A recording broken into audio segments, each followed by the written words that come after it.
Good evening, everybody. How y'all doing? Give me a minute while I put on some things I need to work out technologically via the phone, so y'all can give me a quick second. But welcome back to as I work on this. Welcome back to the experience of DaAfrican Speaks, and we've been dealing with the concept of the Ubuntu generation, and so in this place of dealing with the Ubuntu generation, we said we're gonna take this the whole year. We're going to take this through the whole 365 days. So we have 52 lessons. 52 lessons that prepare us for the moment in which we live in. 52. And so we started the quarter, and this is a recap. And it's always wise for me to give a recap, because for those who will be watching and streaming and looking and viewing for the first time, let me play catch up with you. And so as I play catch up with you, and as we go into, we get into today's lesson, today's experience, we take a look at the first 3 months. And so those first 3 months in which we were engaging in was dealing with the awakening the African mind. And so in that process of awakening the African mind, we are acknowledging the black reality of where we are. And so when you're acknowledging the black reality of where you are, you're dealing with a sense of awareness. And a lot of times we don't want to deal with that awareness. We don't want to wake up. We don't want to be slapped in the face with reality where we have to deal with it. But if our communities are going to change, if our communities are going to develop, if we are going to finally enhance the environment in which we live, or truly be dedicated to liberating our people, we got to awaken up. We got to gain some clarity of what is happening internally. And then we got to reset our narrative. We cannot begin when we got dropped off on the slave ship. We have to go before and beyond separation, even beyond the separation of us. And so Ubuntu is the acknowledgement of the African spirit when we existed without feeling separated from the Creator, from the universe, from our ancestors, from the planet, from each other.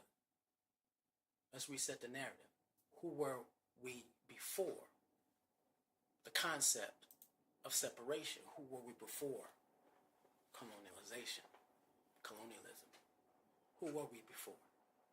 And we went through that, and it was, if you missed anything or have any questions about anything and you want to discuss anything, I'm always easy to get in touch with. I don't make it hard to find me.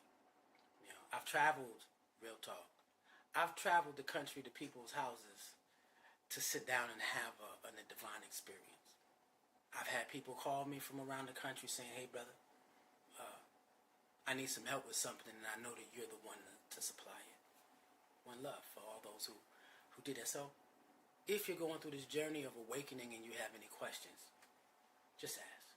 Right? And so we went from that experience of the awakening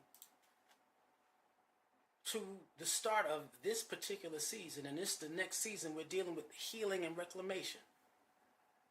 Understanding that awareness, recognizing patterns, right? Developing emotional maturity, and then walking towards restoration. That is the whole next 3 months, this second quarter. And so there are topics that lead us to that experience of healing. A lot of people say, okay, what? Well, I don't know how to heal because I don't even know what the problem is. That was the first 3 months. Now we're going to sit down and we're going to get into healing, and we're going to show you more of in depth of what you have to attack in order to heal. And so the first one was, again, pattern across generations. We're not just talking about the healing in your lifetime, but we're talking about epigenetic healing. When people say they seek breakthroughs, breaking chains, generational curses, You got to get to the point where you're dealing with what is below the surface, beyond your generation. Let's go 5, 6 generations past you. Right? We say our ancestors who are 5 generations deep, where no one is on earth that remembers them, are some of the most, that's where the power of your ancestors begin. And so when you can start from that particular point, yeah. And so we say those patterns are handed down to us. They're in our DNA, they're in our blood, they're in our cells.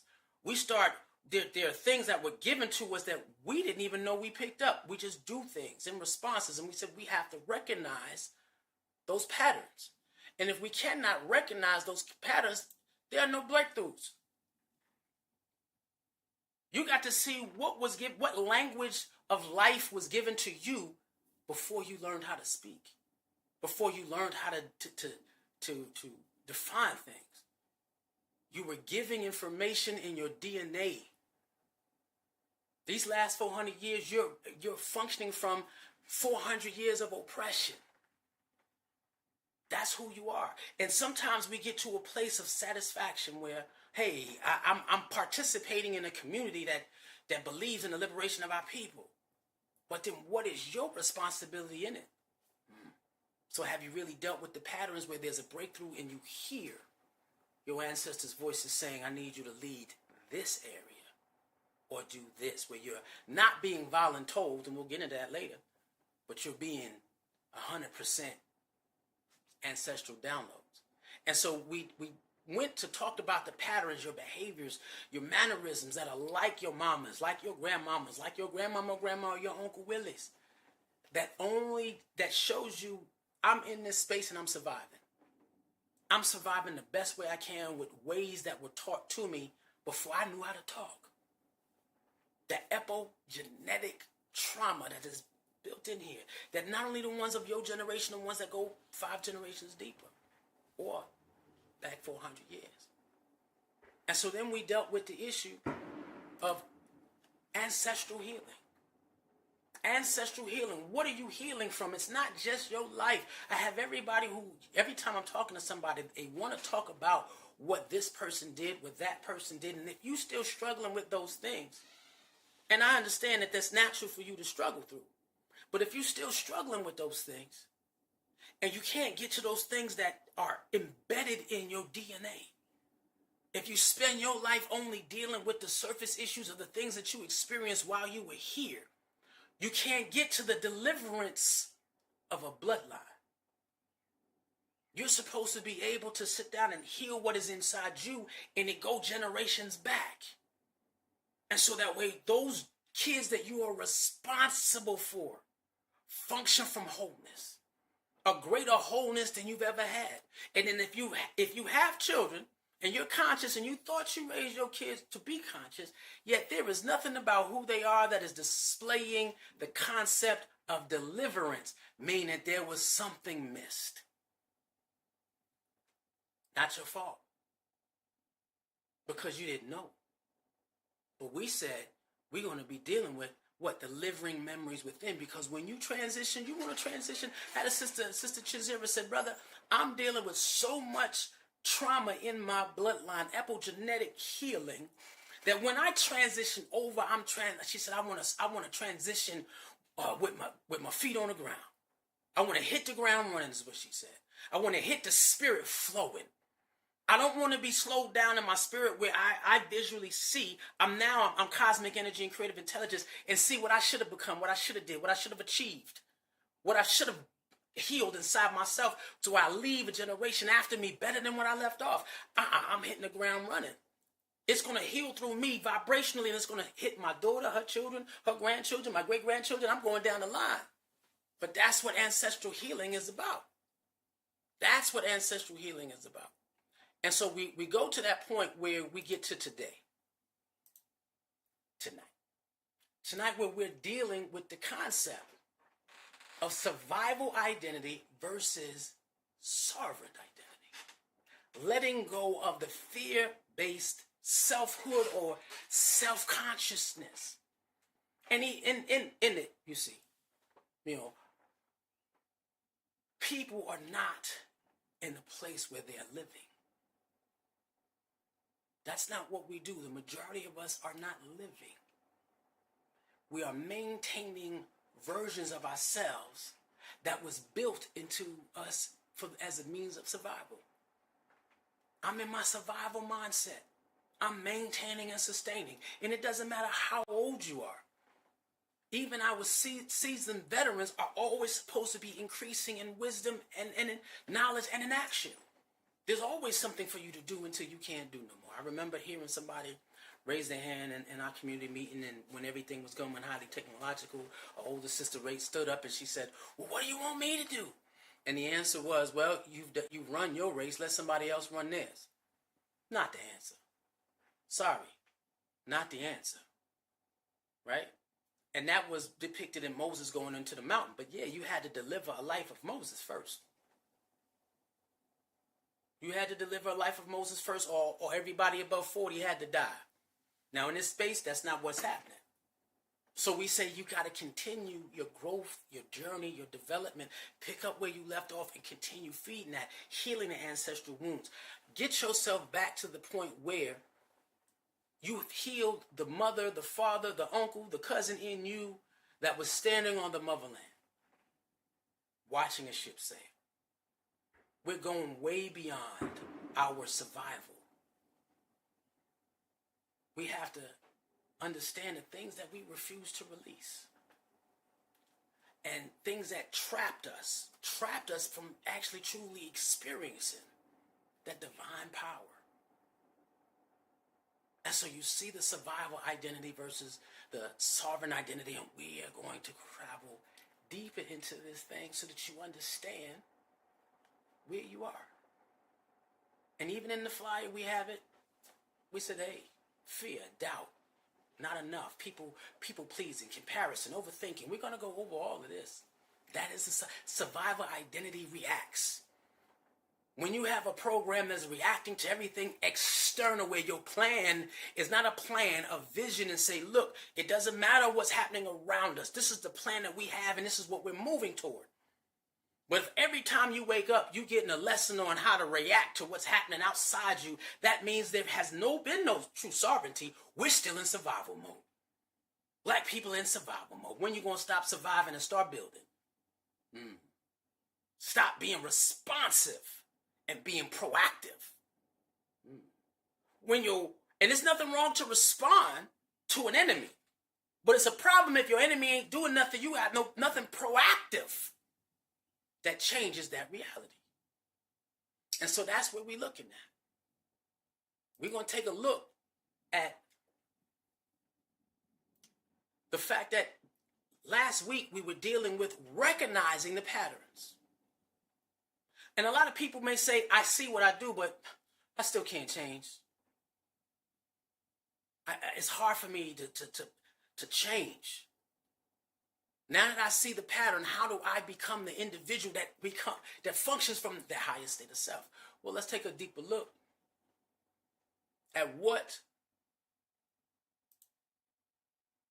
the survival identity looks like. Take a deeper look at what the survival identity looks like. So when we start pulling back from it,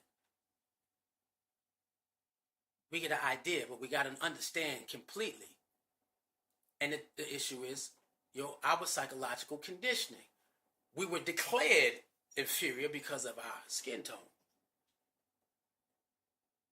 But we didn't have to accept it. I still have a problem with rejection. Then you're still functioning from survival.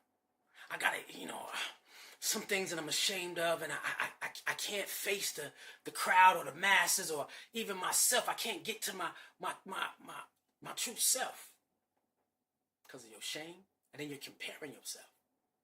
Then you're dealing with issues, and I know so many people deal with the issue of abandonment.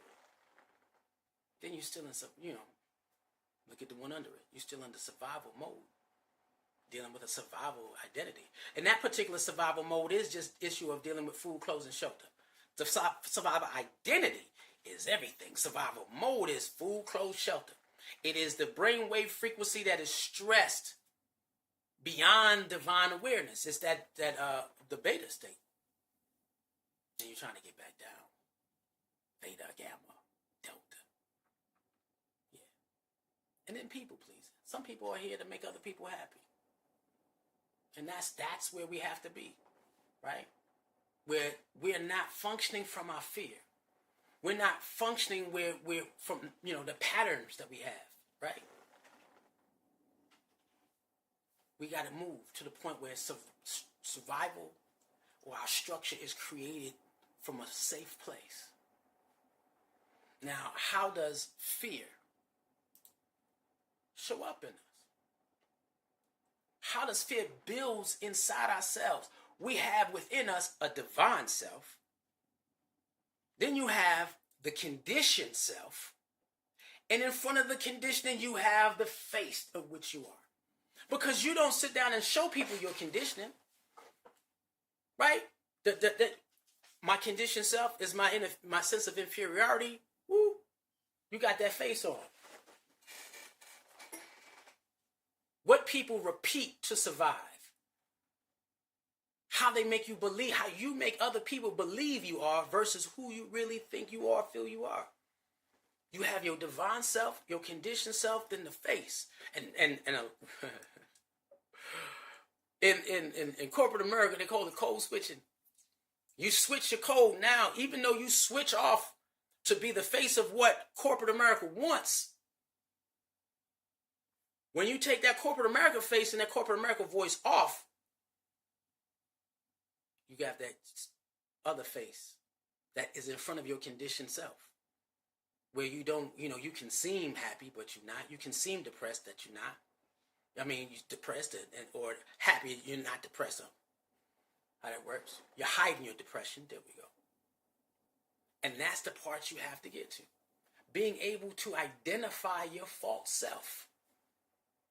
Identifying who you are behind the mask. Now, in your spiritual self, you're saying inside you there is a being that exists that says, I am enough. I am loved. Not only that I am loved, but I am love as an action. I am worthy. I am free in spirit. I am authentically myself. But when you're dealing with the issue of the conditioned self, you say, wait a minute, my love has conditions. I'm still functioning from my childhood wounds. I am programmed by social media and social dynamics around me, my peer pressure. And then I compare the haves to the have-nots. I'm not anything unless, I have what they have. And I've seen a lot of that change when we open ourselves to the world, as conscious individuals. I've watched conscious individuals run to the materialistic world to sit down and say, why? Because I'm pleasing people. I'm smiling, my friends. I can't help my friends be accountable to anything. I'm always strong. I'm never weak. I'm not lost. So you come off with this bravado. Those brothers do that a lot. Right? And then success driven. And then the issue is external success. What is the mask that you wear? And in holding that mask or holding that force, you're dealing with stagnation, you're dealing with isolation, you're dealing with emotional instability. And then you're replicating those patterns. And you're like, what? Yes, you're replicating those patterns. You cannot experience freedom or your higher self while pretending or protecting the version of you that built the false face, that's built in fear, that's built in lack. There's no way that you can do that. In order to get to that point, you have to always ask yourself, right? What is breaking me down? What is that? What destroys me? How do I see the things that are broken? And you can look, what is in my life that helps me see whether or not I'm functioning from a survival mentality versus a sovereign mentality. So then let's take a look at your survival mentality and what survival mentality produces. Stress. You're like, what? Stress. Regret. Empty success. Where your success ain't got nothing to do with the liberation of your people and how much you contributed to your purpose. Everything outside. If you judge somebody's leadership based off of some real talk, some white man's educational certification. Now, certain jobs require education, but I truly believe if you have a community that is built off of healing the black mind and the black spirit and the black body, and you have put together a body of information that helps lead us down that road, what paper you need on the wall? If your community is educating itself to a point of self-awareness on a regular basis. Broken relationships. How many broken relationships do you still have in your life? Because a sovereign behavior, you know that there's a connection to everybody. And so I know, there are some individuals in my family, and I get real, where I have a broken relationship to a couple of individuals. It is because they have no appreciation for the divine self in which I exist. My struggle for true awareness. And they come at it because it bothers them. And so what I do,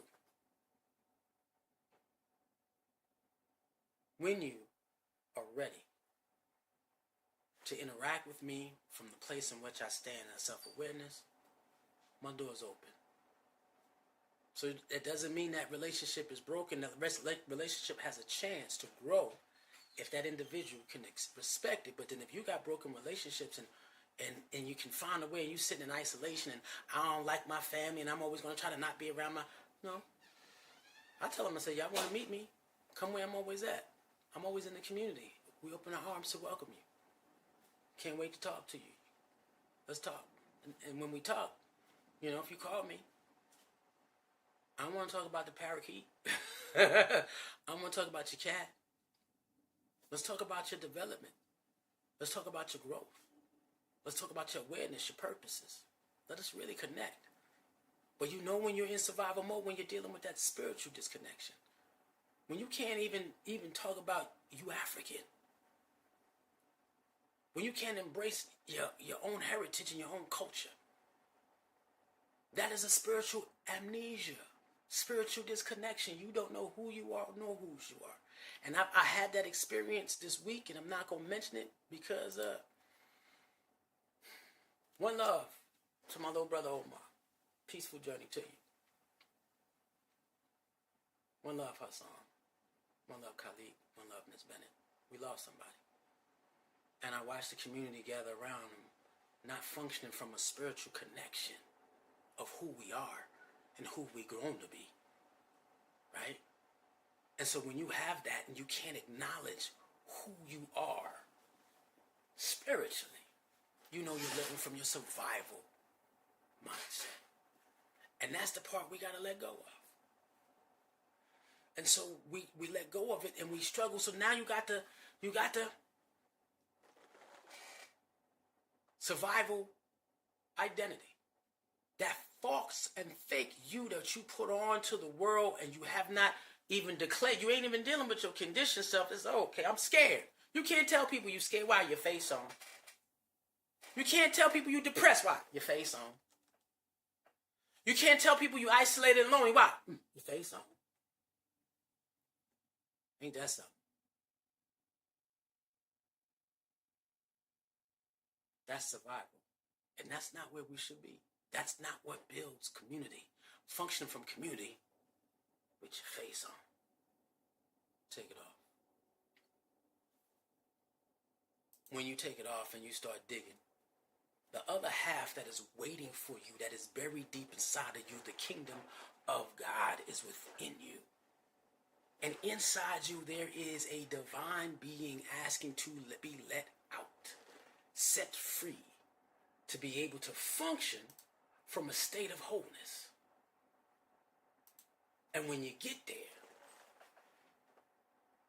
and as you go in, if you ever seen yourself, I know who I am. The Creator knew you before He formed you in the womb, so I know who I am. Not only that, I honor my origins. If you have an issue with expressing yourself through Pan-Africanism, through the concept of Ubuntu, or just saying, man, I may not be from Africa, I'm not physically from Africa, but Africa's in me. You have an issue with your origins. Survival. If you live in alignment, this is when you know you're sovereign. I'm in my purpose. I'm in my grand design. I'm in my flow.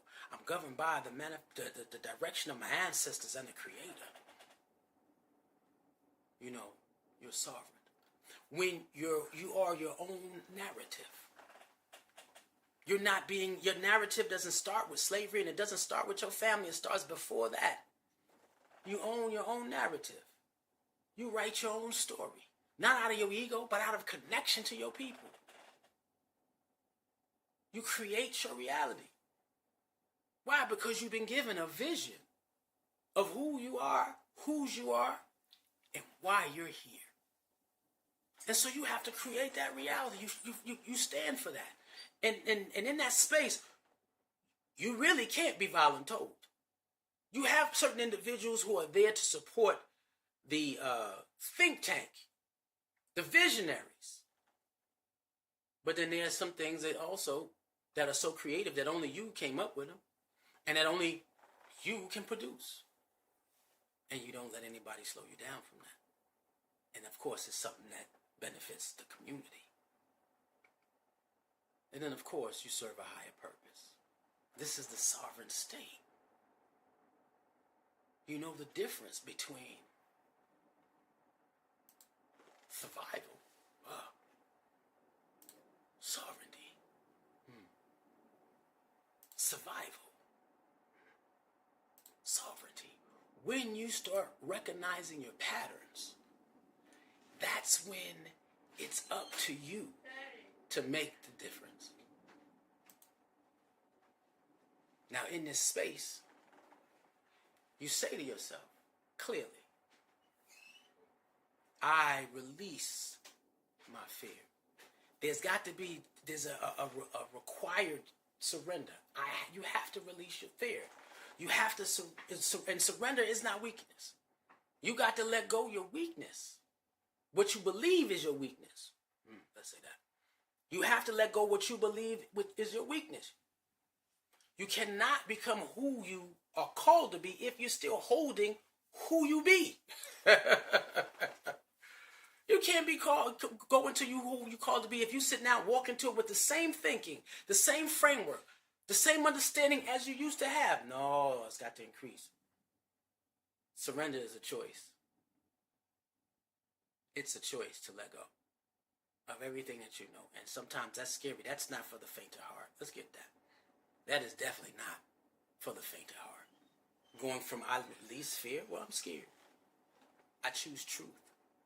What is the truth that you figured out about who you are, and how can you make that manifest itself to something stronger? They said the truth hurts. It does. Why? When you're trying to let go of your survival reality, it's hard. This is not for the faint of heart.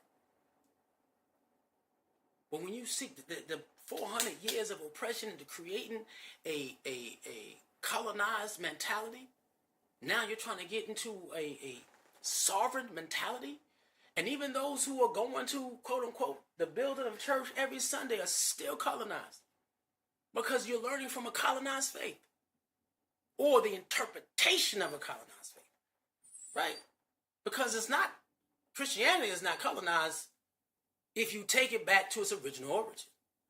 So you got to find that truth. And you can't have fear to ask questions. Release the shame of all your shortcomings. Whatever you didn't do, whatever you didn't achieve, release it and accept that you function with a state of power that is inside you that is limitless. A lot of people give excuses, but. There's no but in God. And let's go back up. Releasing fear. I've always had people sit down and say, well, I was kind of scared of. There is no fear in God.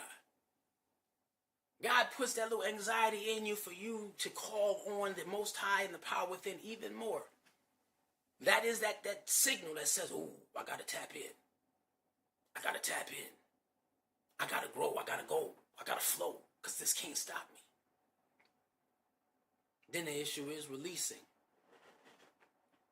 that false self, that fake you that just smiles in front of everybody just to get along. You have to align with your purpose for you to be. And again, I had a situation this week where I didn't want to put on my face. Something happened within my family, and I had to utilize my divine voice. And and when it hit, I sat down and I had to make sure it didn't matter. I needed to protect my brothers. Because I knew how they felt, because I knew who they are. And out of the love they had in the heart from where we came from, they wanted to let it stand. I said, well, look, I love and respect. I got to say something, and I'm going to produce what we need. Because everybody's going to understand who we are as men.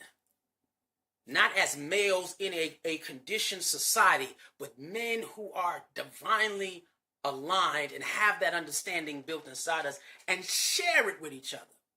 You got to release that false self.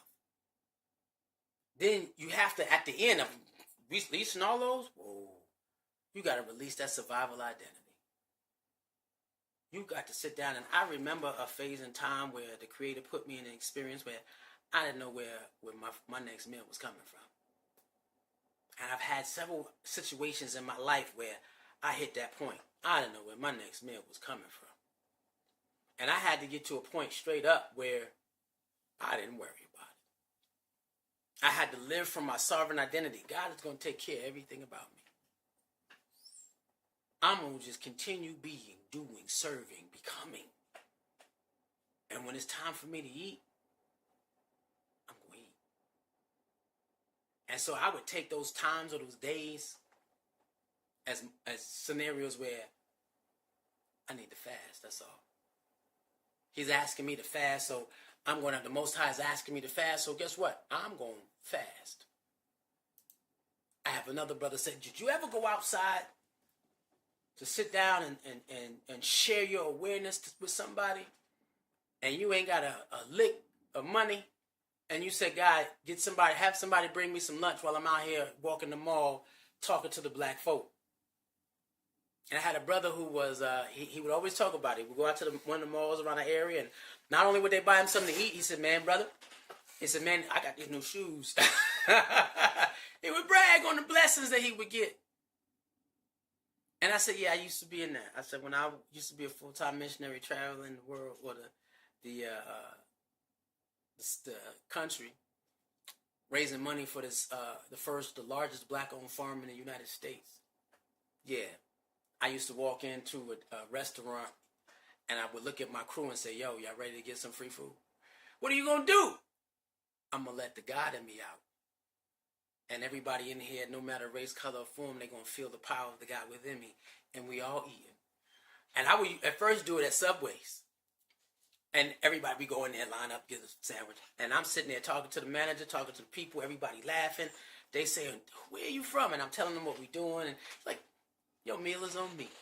And I walk out and I look at elders like, I told you. But being able to live from that sovereign identity, knowing that all things will be taken care of according to the will of the Most High. That's something different. And that's the part you got to get to when you're sovereign. And so when you get to that point, you say, okay, I choose truth. I accept my power. I align, I'm trying to find my purpose, or I align with my purpose, and I live from my sovereign identity. Well, what does that change? What am I supposed to see in my life as I go down this road of trying to surrender, where you function, you're releasing the fear of change. You're releasing the fear of transformation. You're believing in the Most High to the point where you're going to let go.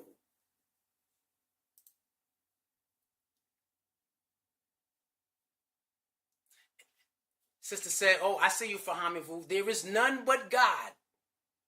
And I receive that. There's no but in God. None whatsoever. Right? None. And Fahamivu, I can sit down and tell you, I live that. People make complaints about community and leadership and, we don't have, I'm not waiting for somebody's idea to manifest. Man, ain't no but, ain't got, I have no excuse but to become. You have no excuse but to become. And so when you're becoming, you're going to say, well, what does that look like? That's easy.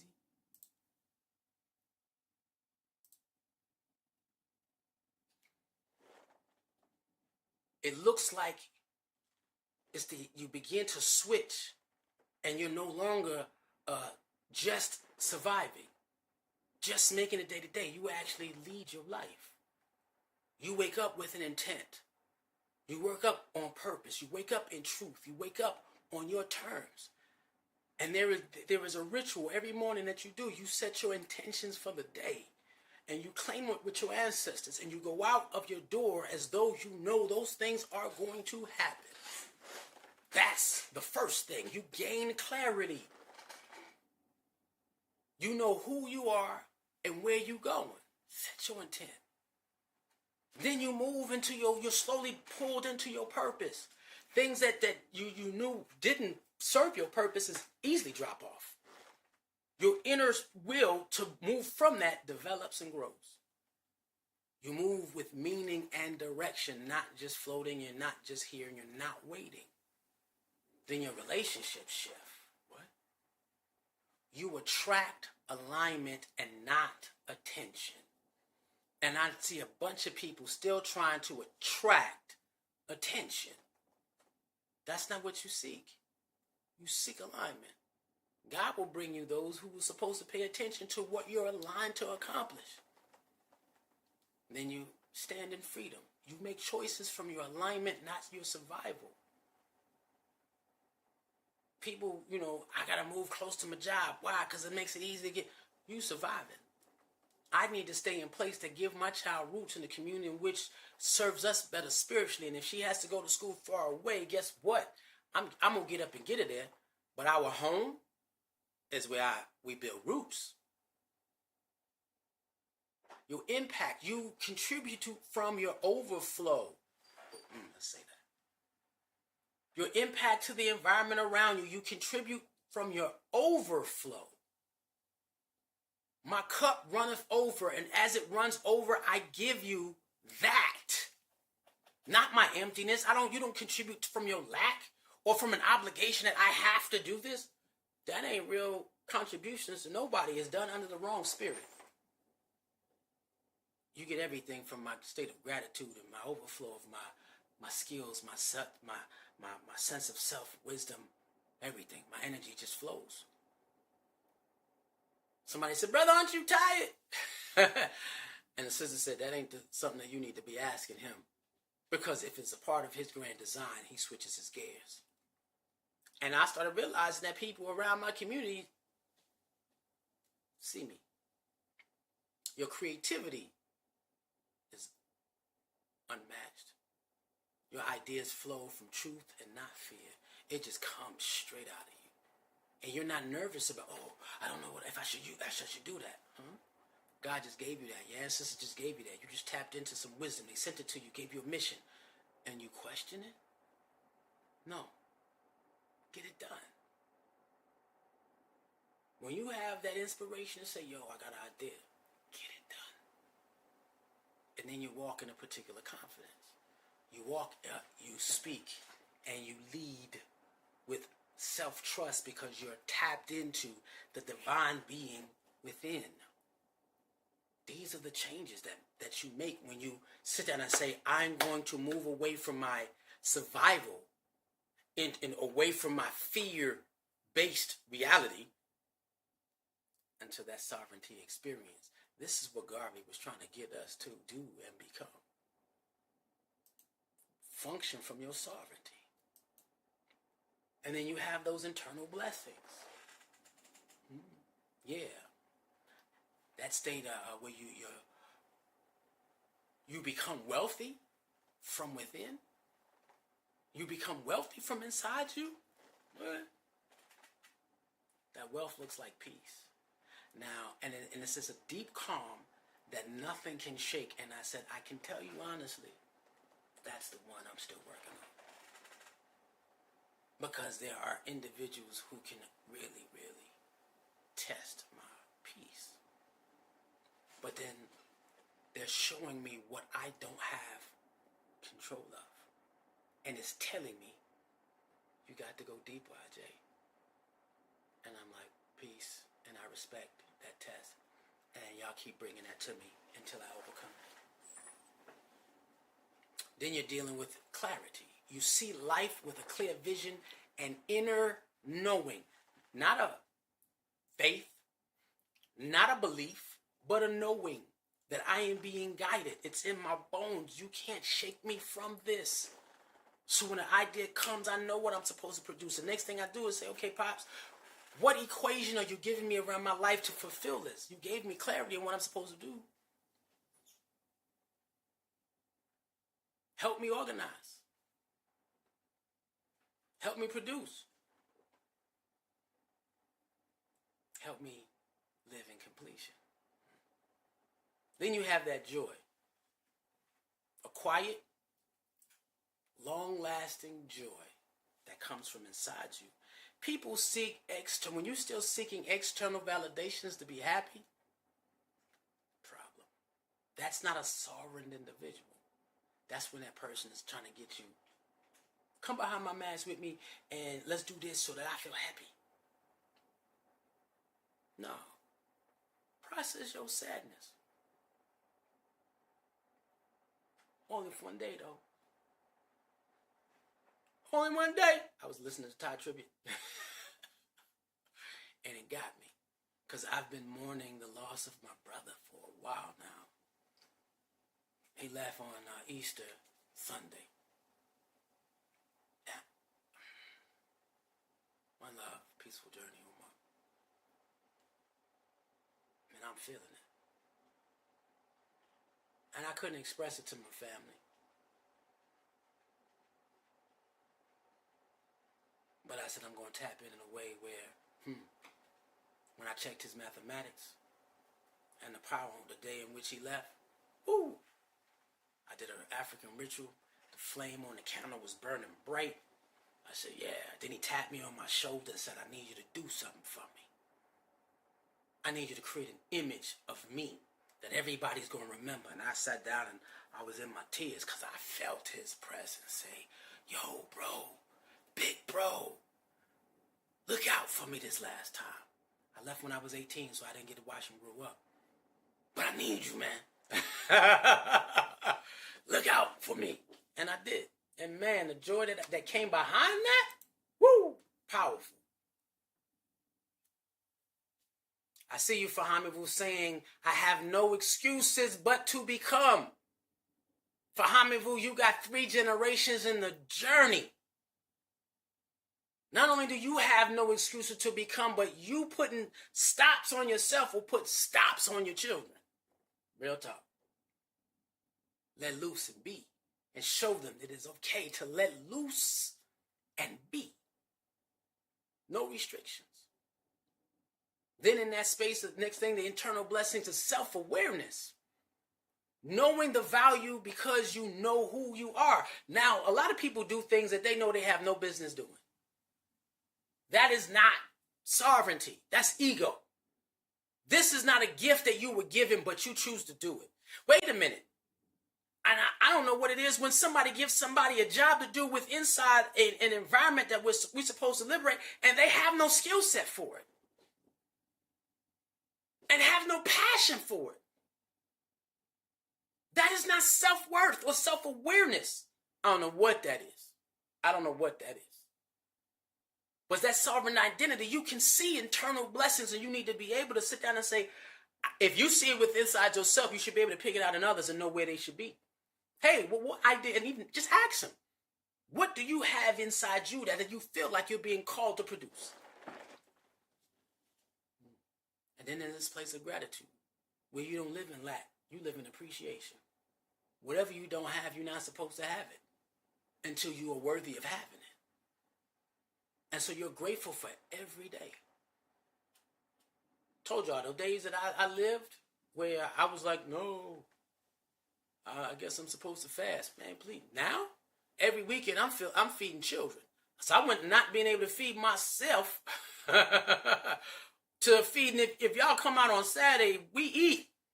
We study, we meditate, we pray, we work, we videotape, we do everything. We learn, we interact, and we eat. Right? You don't function from your lap. You get 2 fish, 5 loaves of bread, and feed everybody. Grateful for where you are until God blesses you with more. It's gratitude. Never lack. And then your resilience. We live in a system that is always going to be against us. And not only that, psychologically, I call it, there's a slavery fail-safe switch, which switches you back to your level of conditioning without you even knowing you being switched back. You got to have resilience to bounce back and bounce back stronger. When you fall, and I've had family who's been around me to see me when I drop. When I drop hard. Man, I drop hard. And then it's, can I bounce back and come back stronger than when I was before?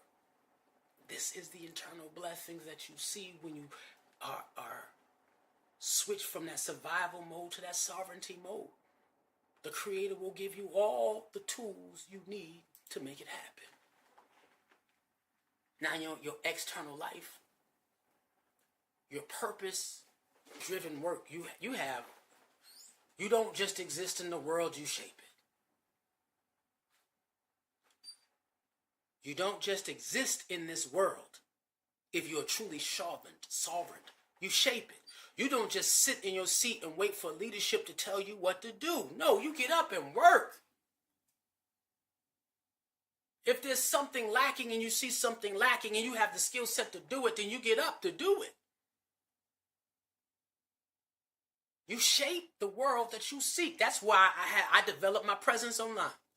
Real talk, my presence online was created because I didn't see anything online that would pull my attention. So something said, build what you don't see. Build what you don't have.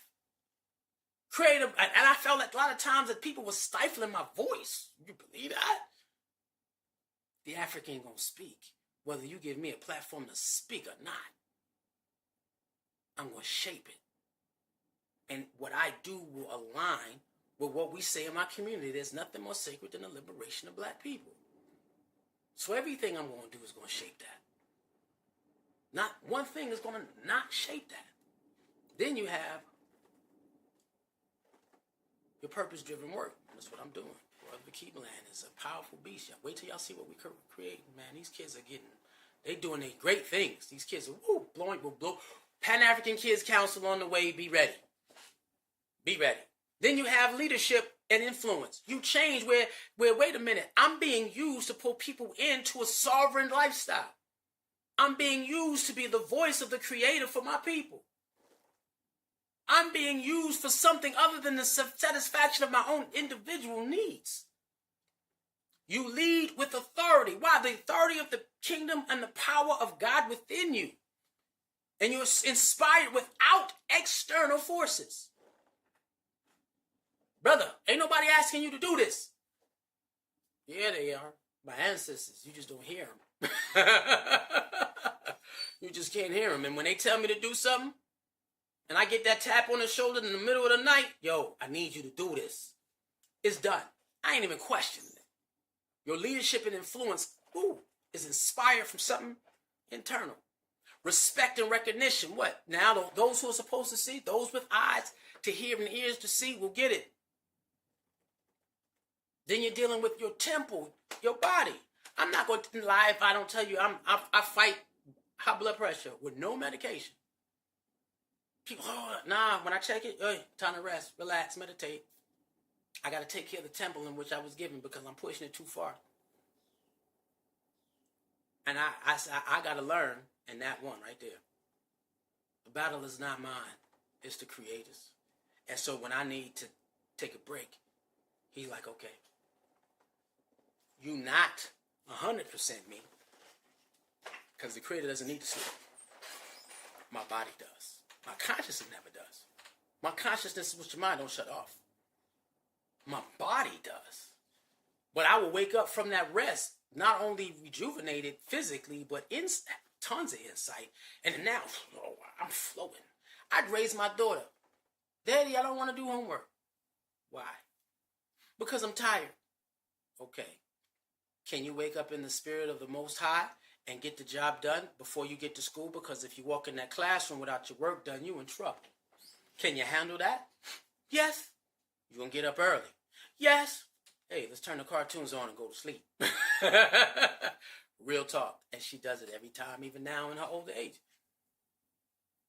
Lupus and all, she sits down and says, my body's not ready. I'm going to wake up with the spirit in me, and I'm going to conquer it.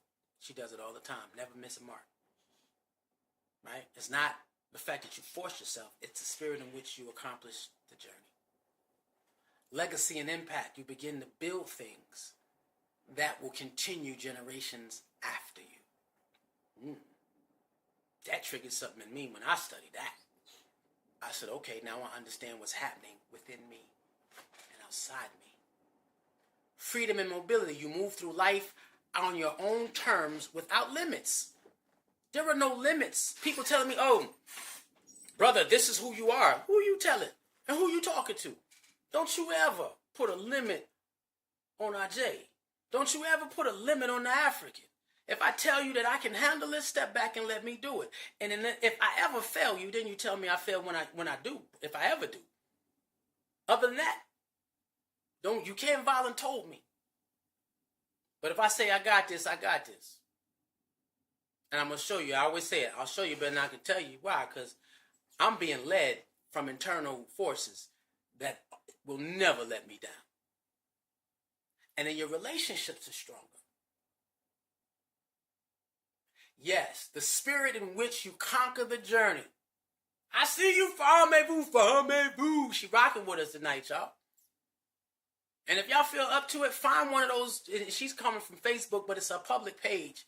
And so if you want to comment, you can go to YouTube, or you can go to one of my many public pages. DaAfrican Speaks is basically the one that you can really get, but I don't know if she's on the African Speaks page, but you can be on one of the other pages. And yeah, if you got something to say it. I'm looking at you. But that's it. It's the spirit of the Most High within you that conquers everything while you're on this journey. You can't shake that. It's beyond anything. And I tell people, how you do what you do it, it's beyond me. I ask people, how you not do it? Because if we are governed and created by the same spiritual force, how are you so much sitting in your complacency? I don't know how to do that. I really don't know how to do that. Somebody don't teach me how to do that. Don't. And then your relationships get stronger. People can count on you. I told you I've got plane tickets to travel around the world. And if you need me and you listening, call on a brother. I can't tell you no. I don't know how to, especially if it's a meaningful experience. I don't know how to do it. And then the people who trust in you know it. Yo, I know what he represents because he's been that way for the longest. My mom was like that. Even though my brothers would sit down and say, oh, he ain't gonna do this, he ain't gonna do that. My mother would be like, did you call him? My brother Benny would be like, yeah. What did he say? He said he'll do it. And then my other two brothers be like, you said that? And she said, you ain't got to call him again. Because if he says he got you, he got you. And that's how those who really know you.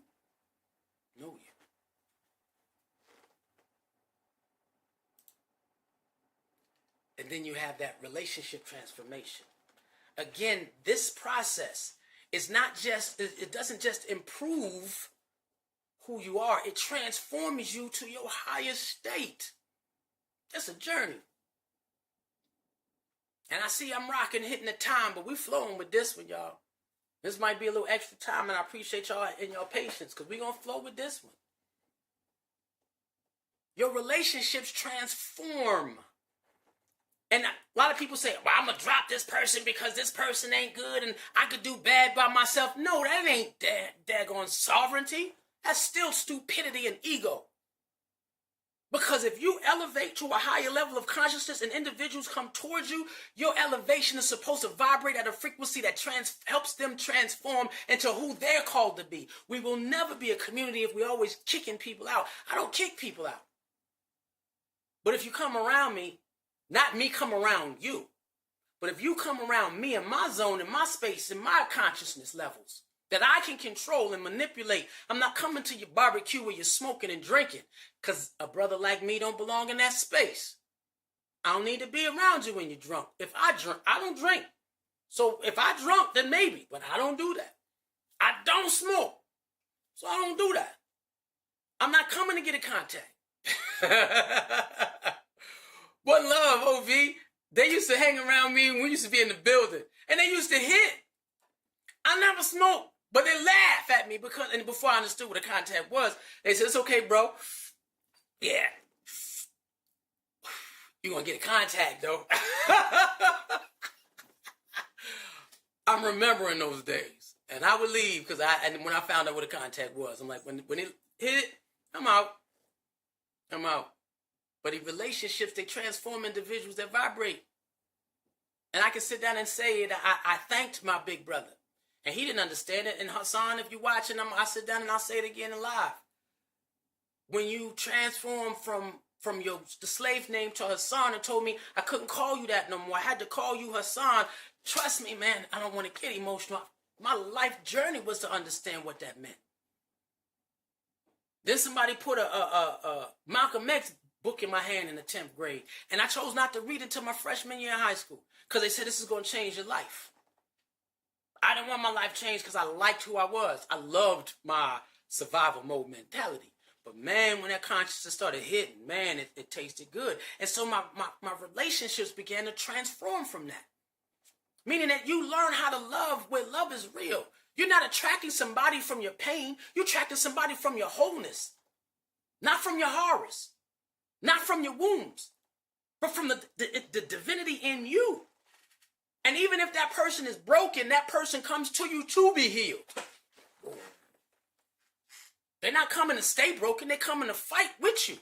Help me. And it don't matter how hard it is, because some of us are so psychologically conditioned, we're going to need to be able to... We got, what's that thing that breaks up cement? All right, hang out with me. While you hanging out with me, guess what I'm going to do? I'm going to chisel you down to your wholeness. Love is love. And that's a beautiful place to be. Love is love, for real, unconditional. And that's where we function from. Love is love. Love becomes real. Ain't that something? And if you can exude that, you don't wait for somebody to do it. You become that. Be the love you seek till the love you seek seeks you. My motto for my life. I'm trying to tell you, be the love you seek. When that hit my consciousness, I started transforming inside. Forget what everybody else is doing. This is me. Be the love you seek till the love you seek seeks you. Oh, Fahamin Vu said it was a jackhammer. And I'm going to keep doing it. Because the people around me who were sent in my own community to slow me down realized you can't stop them. You can't shut them up. That brother's on go. So get out his way. One love, Jermoji Kamati. He had told him, brother, you don't like a stallion in the barn? You let him run. And I'm running. Your family heals. You break cycles. You create new patterns of respect, trust, and understanding. You realize your old patterns when you, in that function from your sovereign identity, you push them away. You develop new patterns, and then your vibrational change, and then it's in your DNA. So now your ancestors can feel it, and they can pass that new vibration to your brothers and sisters and your cousins. So when they come in contact with you, they change. Man, one love, I can tell you I've had cousins change that I ain't seen in years who said, brother, that seed that you planted years ago has grown. It has found fertile soil. And I thank you for when I wasn't listening to you. My brother Titus called me and said, brother, you was talking to me about something in high school. And I was like, man, forget you. Now, my kids, I'm feeding everything that you ever said into them and myself. Right? You vibrate at a frequency you ain't got to force change into them. It will happen naturally because the vibrational healing is internal, it's genetic. And if their genes is in you, you're changing them on a level that they can't even see. You ain't even got to be there. Sometimes when I'm meditating for people, I hold my hand out and I strum, and I call it the guitar string. I strum the string in which they are directly connected, and I send a vibration to them, and I just whisper, heal. And that's all I need. When you are emanating that level of power, your friendships align. Now, I got a few friends. She said, yeah, the love was it. Be the love you seek until the love you seek seeks you. Ashe. I'm trying to tell you. What else are you going to do? That was from Hamivu. She's just reiterating what I'm dropping. What else are you going to do? What else are you going to say? And don't do it because I'm going to be unconditional because, you know, if I don't see it, I'm not going to give it. Then you ain't going to ever get it. If you can't be it, you'll never get it. Watch your friendships line to what is rooted because it's going to be rooted in truth. I'm watching friendships that won't keep people accountable according to their divine assignments. But, hey, wasn't you assigned to do A, B, C, D, F, G? Wasn't you assigned to do this, this, and this? Well, why ain't this getting done? Nobody's saying anything. That's not sovereignty. Sovereignty aligns your friendships where we keep each other accountable to the liberation of our people. Period. The truth hurts. And when you're a true friend, you give them truth. And that's how you're loyal to the best of them. I will be loyal to manifesting and maintaining and communicating and interacting with your greatest self.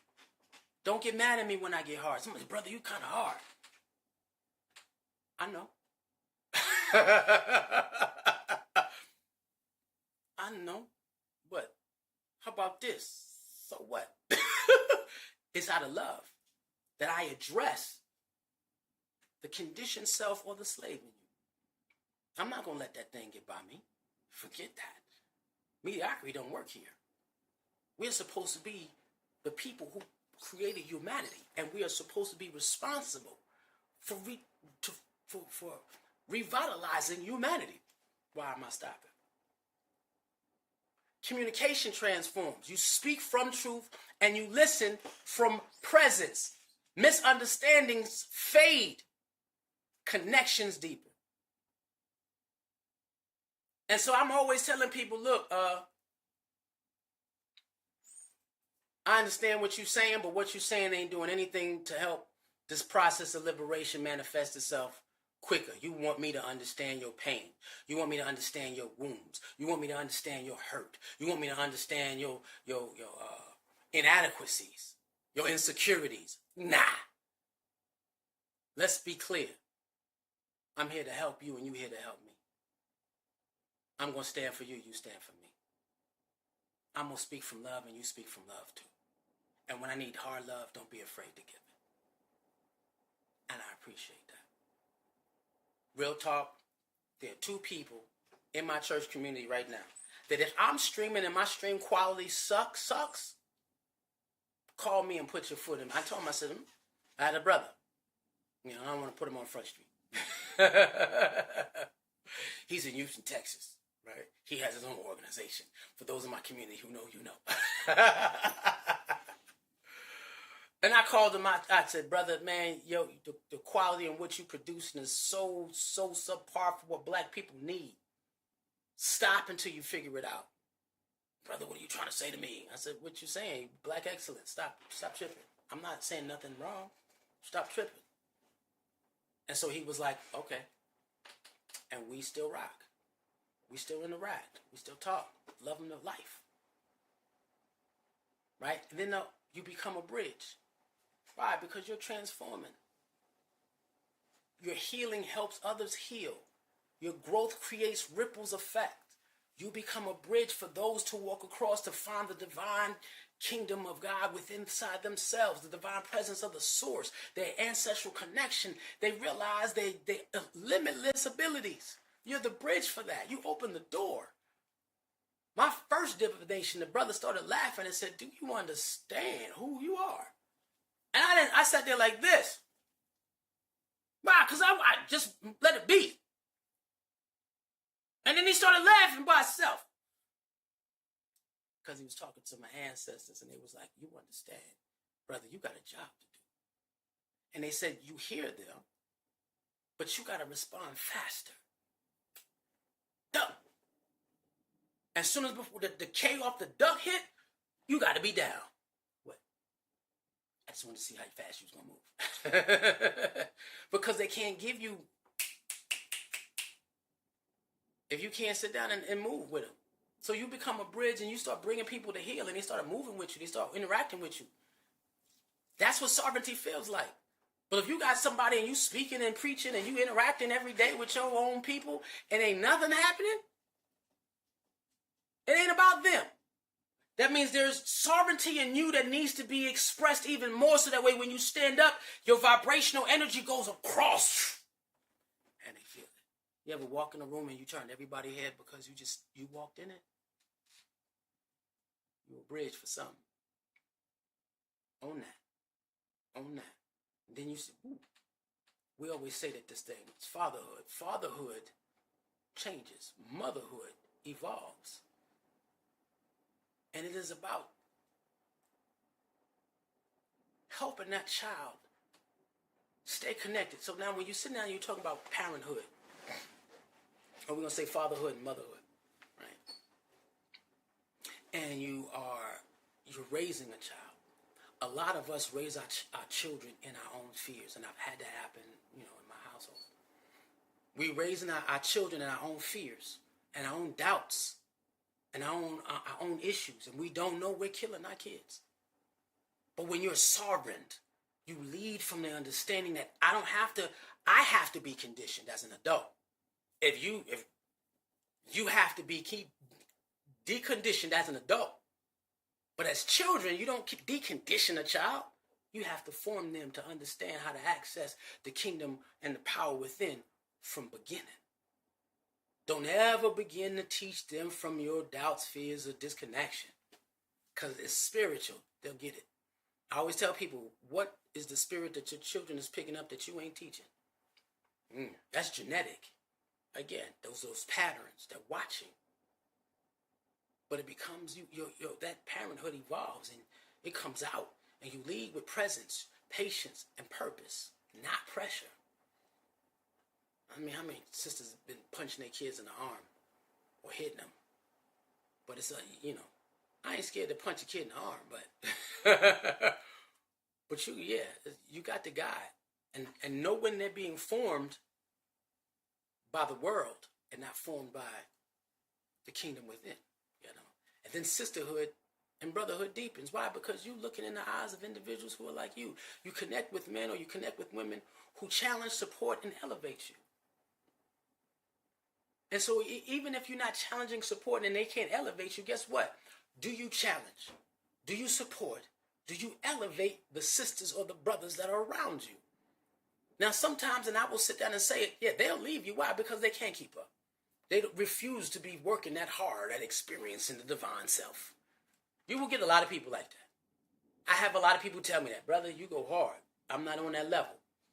That don't mean you can't get on the level. I don't want to be. Choices. And that's been true. So then what do? I stay who I am. I stay because when I transition, I don't need anybody telling me of anything that I didn't do right. Then the next one is decision making. You're like, brother, I said, man, I need you to let this see it because the first 3 months, and I did this purpose tonight, the first 3 months was about the awareness, and it wasn't all good. I said, tonight I want to show you what the survival, because I've been talking about it for a minute, the survival mode. But I need to show you what's on the other side, because I do have personal friends who are really struggling in that survival mode. They're trying to let it go. So let me show you what sovereignty looks like, what Garvey was seeking for. And anybody else who's talking about Pan-Africanism and liberating your mind, body, and spirit, being able to witness the God within you, let me show you what that looks like. So you are not afraid of experiencing or expressing it or going through the storm to get here. Because I tell you, it's a storm. It's definitely a storm. But you think clear. What? Hey, I got an idea. And I can not only can I explain it to you, but I got it written out. What's up? Let me pull up one of my ideas.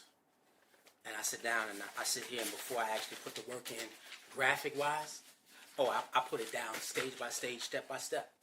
And I put it together graphic-wise, and people ask me, brother, how when you're asked to do a teaching segment, Sunday sermon, how do you just get up there and get it? Because of the amount of preparation it takes me to put it together, it becomes ingrained in my brain, and the images trigger all the whole conversation. And I just flow. Why? Because I'm trying to experience that process of the decision-making power where I don't react. It's just that I choose to be open. I flow from that power position, that connection. And so you have that thinking clearly. You think for yourself. You see things clearly. You are not easily influenced. You know who you know and you can't be shaken. You know what you know and you can't be shaken. And then boundaries. You know how to interact with everybody and you don't give everybody everything.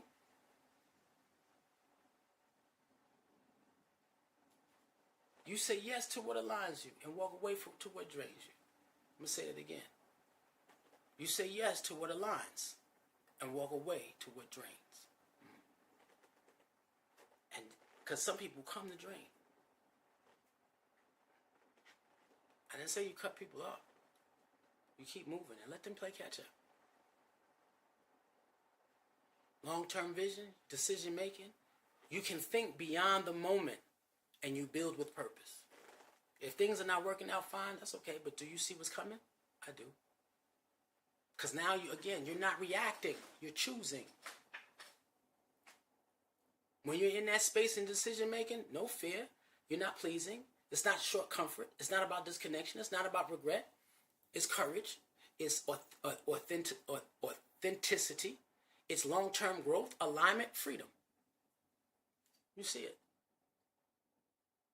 And then you take full ownership of all your choices, all your outcomes, and your life. No more blaming, only power. You did this to me. You said that to me. You act like that to me. No more blaming, only power. And from that, wait, let me see something real quick. Look like I might have And then from that space, okay, you have focused execution. Now I have somebody who watches me sit up and do what I do, and they literally said, brother, I've never seen nobody put much work in this as much as you do.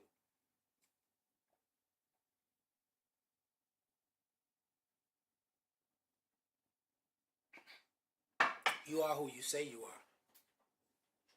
You commit fully to your path and you follow through without distractions.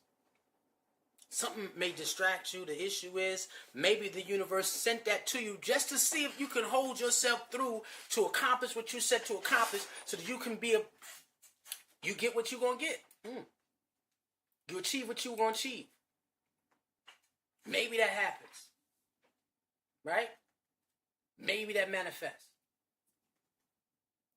Then you have value-based choices. You got alignment, integrity, growth, legacy. You know what? I'm going to make choices based off of the value they hold. You choose based off of what matters most, not what's popular. A lot of people are only doing what's popular when it's popular when they're being seen. You can tell that I created this situation, scenario, circumstance. I made these choices and decisions to do this only to sit down and please the crowd. Not because I really put the work in or, you know what I mean, this is nothing. But your values are based and you sit down and when you walk in sovereignty, you walk in certainty. And it don't matter if it's most popular because, hey, sometimes it's only going to be about 5% of us that make this thing right. 1% who's going to do what they got to do. Who are you going to be? What are you going to do? Let me see here. And then you have those blessings. The true blessings isn't what you get, it's who you become. You got that thing where, what is this going to do for me? You become who you're called. You realize that you are the blessing. There's a lesson that I teach the kids where I tell them, you are the salt of the earth. You become the seasoning on this big blue ball that was always meant to be. You become the gift that everybody needed to see. Everybody needed to experience. Who you were, you become who you were meant to be. Nothing more, nothing less. The blessing is the awareness of you and people get to see it. You're rooted in truth. You're driven by love. You're guided by purpose. You're uplifting those who you're called to uplift. Leaving a legacy buried inside of them that lives on through them. And then you have concrete legacies that people can touch. And you live eternally, infinite. You don't just receive blessings when you work into this sovereign space. You are the blessing. What? You become exactly who you were called. And there is nothing better than that. I appreciate y'all rocking with me. Now here, when you have that Ubuntu expansion, how do you connect all of this? Easy. Because Ubuntu isn't just a word, it's a way of life. It's a philosophy that allows us to connect to all things. We become a manifestation of one being. Many people, but one connected to one consciousness, one purpose, one cause. That's Ubuntu. Now imagine, I don't want to jump. That oneness of community. Because you're influencing the people around you, you're going to make that community happen. This is the coming of the Ubuntu generation, yeah. We get that. I am because we are. And everything that is more powerful than you comes to be experienced through me, in me, around me. I belong. I'm supported. I care. I'm respected and I respect. I am uplifted and I uplift. I am connected. What? I am connected. When you can get to function from the state of sovereignty, you feel a unification with all things, man. And people who come in your atmosphere actually can feel it. They can feel it happening. And so in that space, imagine, when we said, adults have to be deconditioned. You have to be taken apart and put back together. Why? Because you've learned something your whole life that is incorrect. Yes, Ubuntu. I am. Now there's, and for Hamivu, stick with me through this teaching. There's another part of this Ubuntu definition, I am because we are, that expands it. And I want to share that later. Not this quarter, maybe third quarter, but it's coming. I might do it before the end of this quarter. And it came up to me while we were having a ritual in our community. And I have not heard anybody say it yet, but we're going to share it. And so when you get that experience, and every time you see somebody, you vibrate at a frequency, you're helping them transform, and they don't even know it. Real talk. I'm driving to Sunday church service. I'm going through this light. And on the light, I sit down and I point at the one pole, other pole, so there's a square. when you go to any intersection. And I put up a field of energy that if anybody crosses this square in this field of energy, it increases their awareness of the divine being within inside themselves. I really do stuff like that. And then I sit down and I said, hey, whatever car drives in this way, go in that car and bless them individuals. Why? Because we are energy beings. I can create fields of energy. We all can. I am because we are. I don't want to be here by myself. So I pray over people that they may access the same abilities and same power and awarenesses that I have, because it ain't fun to be in this world like this by yourself. Erykah Badu said it's lonely at the top. The top of awareness, not the top of music. It ain't lonely at the top of music. It's only when you have a deep divine awareness and nobody to share with. Because all people see is the physical part of society. Yeah, I have very few people that I can call and have conversations when I'm putting down lesson plans and sermons. That circle is not big. But that's what you want to become. Now imagine, you might have to be deconstructed, but your children, all they have to do is be informed. And if you put together an experience where you are informing children of what is out there, informing children of the power of who they are inside, when you are informing them of their greatness, and they begin to live from that space, what can you do? You can do nothing after that. There's nothing. Kids grow up with the understanding of connection. They grow up with the understanding of responsibility. They grow up with everything that they are poured inside them, turned on. Because spiritual awareness can turn on the genes, and that was turned off. If we raise our children in sovereignty, will we not produce a generation that will try to survive in the world? We will produce a generation that is prepared to shape it. A Pan-African community rooted in sovereignty will always reflect clarity instead of confusion, discipline instead of reaction, unify instead of fragment. Our children will not inherit fear, not inherit a broken identity. They will inherit responsibility, awareness, and direction. They will know who they are before the world begins to define them. They will know whose they are before the world tells them you serve me.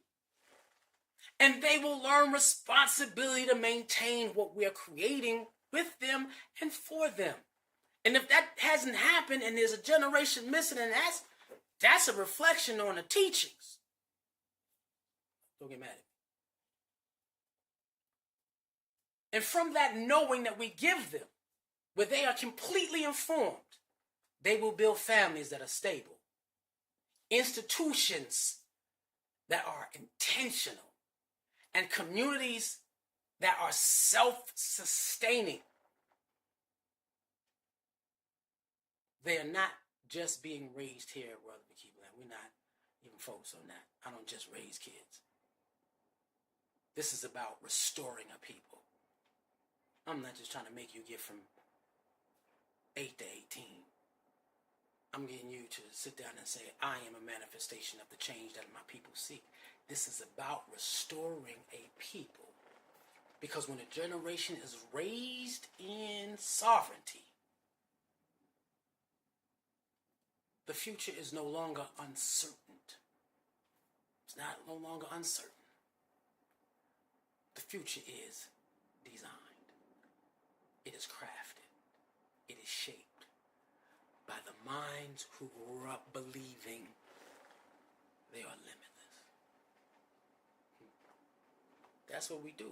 That's when the African in you decides to speak, to talk. So, if you heard anything that connects with you, I know this was an extra long one, and it looks like I had a lot of people ride with me. One love. Join the mission. Y'all see me? Oh, YouTube African Speaks? Yeah. Or Facebook DaAfrican Speaks? Yeah. Bring a child if you in the land. Oh, we start doing online stuff soon, and I'll be announcing that, where kids from all over. Last week, we had 2 schools from Mali show up, and we're doing a book club with them. We already did recordings with them. We're about to blow up with this Pan-African Kids Council. World of Akib Lands Pan-African Kids Council is about to blow up. I can't wait to show you what we've been working on. So bring a child. And when we start advertising for that community, kid community come, parents are welcome too. Just come on in. Join the mission, join the conversation, bring a child. Let's build what we were called to build. Let's continue the legacy of those ancestors in which we are standing on. Shoulders that we are standing on. And with that being said, we can experience the rise of the African within. And with that being said, because I said a lot tonight, if you have any questions, please reach out. One love.